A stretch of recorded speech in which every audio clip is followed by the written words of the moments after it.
Daima and Jean testify Babyface is still struggling with his knees, and Dime reveals a secret to Blue. What's good, y'all? She gets this Erica Vane coming to you right here on Erica Vane TV with another All the Queensmen video. And in this one, I'm breaking down season 4, episode number 12.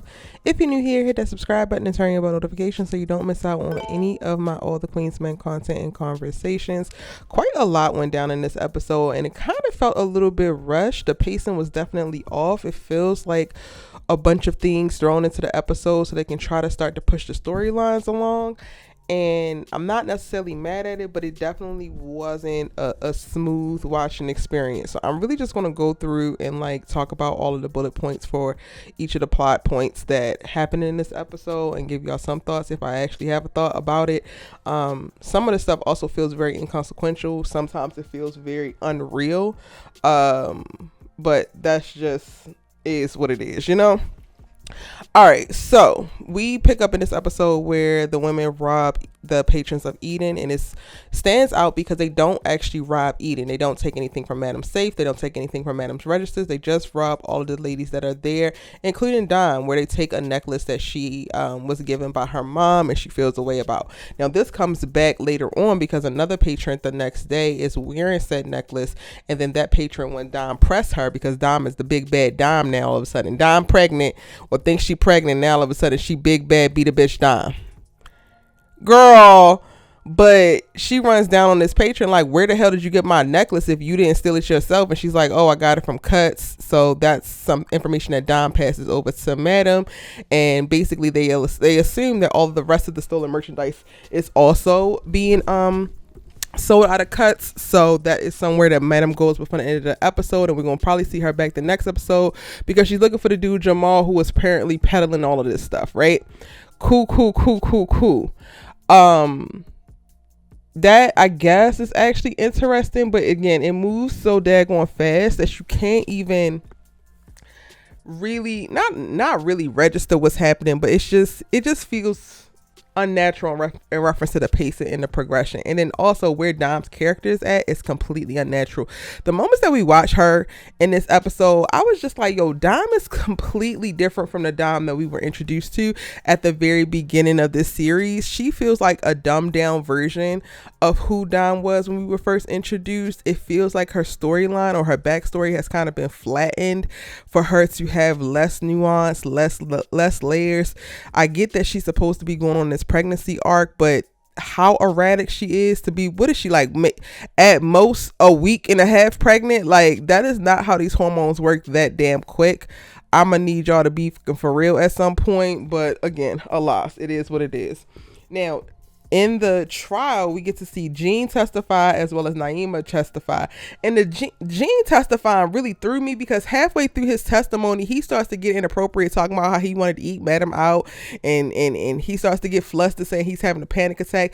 But I could not visually track what was actually happening. I don't know if Madam drugs him. He didn't get water from the bailiff until after he asked for water. So I'm like, is it a truth serum? Did he have a dart to the neck? Like, what is actually making him go from being indignant and like, I heard this and I heard that and she killed Alan, which Madam's lawyer is able to get, thrown out because that was just basically hearsay, and he talking about that's what he heard on the streets. To the end of his testimony, he is mixing his words, sweating profusely, can't really get things out, saying inappropriate things, which ultimately discredits him, but we don't know why all of a sudden. And it's like, are we just to believe that he had this random ass panic attack out of nowhere, but he was too busy sopping down chicken wings or whatever the hell he was doing when he was talking to Toni down at Maddie B's and was completely cool with the whole plan. Speaking of them and Maddie B's, the robbery was them, and apparently this is part of a greater plan, and he's going to use it so once Madam finds out that he was behind the robbery, it's going to provoke her to lash out, and he's going to call the police in once she lashes out, and that's going to get her really roped up. That is the stupidest thing I've ever heard, Jean, and you deserve the bullet that she puts between where. You just do. You do. It's stupid, just like you, but alas. So we have Jean on the stand who discredits himself. That messes up the testimony that he's trying to give. Then we have Daima who takes the stand, and Madam's lawyer is able to go and find the test results that Detective Davis and DA Ross had hidden before, and they point out her drug use. Now, the part that I really kind of just was annoyed with, and this is like a nitpicky thing on my end, y'all. I'm not even gonna hold you. It's very much so a nitpicky thing on my end. They moved through that particular segment so quick that they didn't even let Madam's attorney make the argument of why the PCP or why her using PCP would put her in a position to have this particular testimony thrown out, because it would have indicated that she could have been high while processing her particular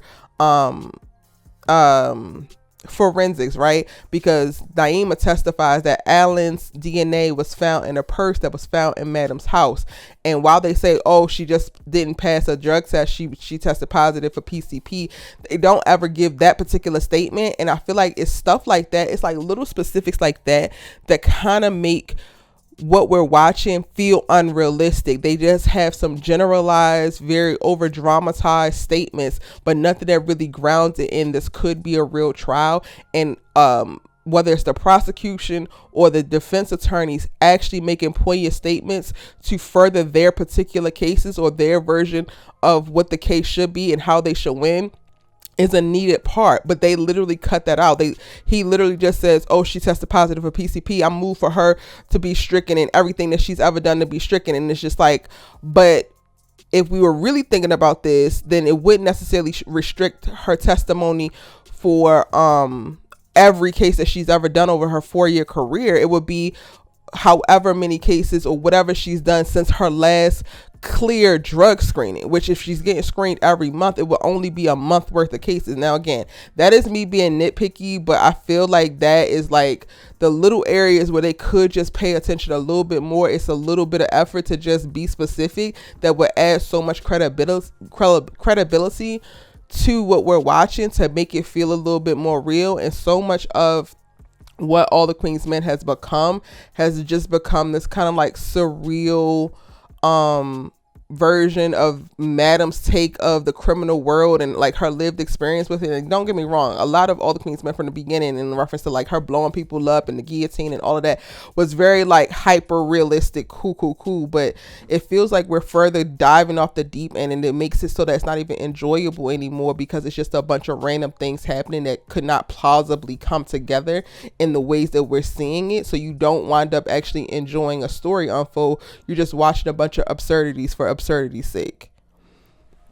Just my thoughts on it, y'all. But those are the two testimonies that we get to see, and these two actually kind of work in Madam's favor, because again, both of them get discredited on the stand, and it wasn't looking good for Madam before, but this is, I guess, kind of like notches in her belt to look good.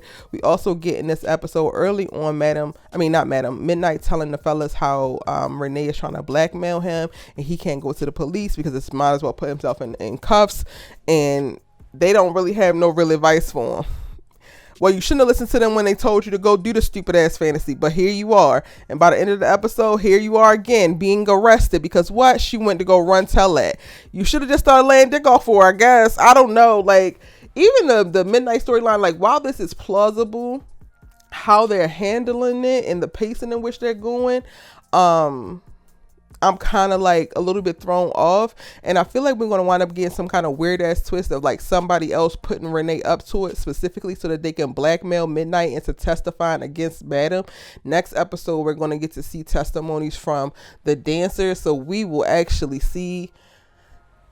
I don't know. I'm not into the storyline like that, but I don't hate it. Now, El Fuego and Big D spend this episode trying to do something with the bodies because they get triggered and have to kill the 2 men they abducted, even though El Fuego starts off wanting to go ahead and let them go and he can't go through with it. But once Big D confronts them about the R word of El Fuego's ex-girlfriend, they get to talking all reckless, and then he got to put one up in them.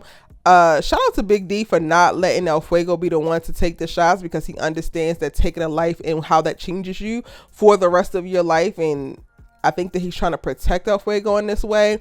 Randomly we get a scene where I guess they went to go dump the bodies and a drone is flying over them, and El Fuego spots it and says that the drone probably saw them. He's also trying to convince Big D to not keep the smartwatch, not keep the wallet, not do certain things. One, for morality's sake, because he's like, oh, we shouldn't rob them, and it's like, dead people don't need this stuff. But then also too, because they can definitely track y'all, so it feels like they're setting them up for these two to get caught behind these two bodies. And I would hate that for El Fuego, because I love El Fuego as a character, but that actually does track, and that feels very, very realistic. Now, Miss Tandy and Babyface have a moment where they getting it in, because I guess they done made back up, but he can't even hold her up while she's trying to go ahead and make it to the finish line, and his knee fails him, and then she gets all frustrated. And this is the beginning of the end for Babyface, because she said if she was going to deal with arthritis, she would have got an older man, probably one with some money. You running around here and you can't even go right. Yes. Babyface is on his way out. I cannot wait for the fall of Babyface with his poor ass. Absolutely.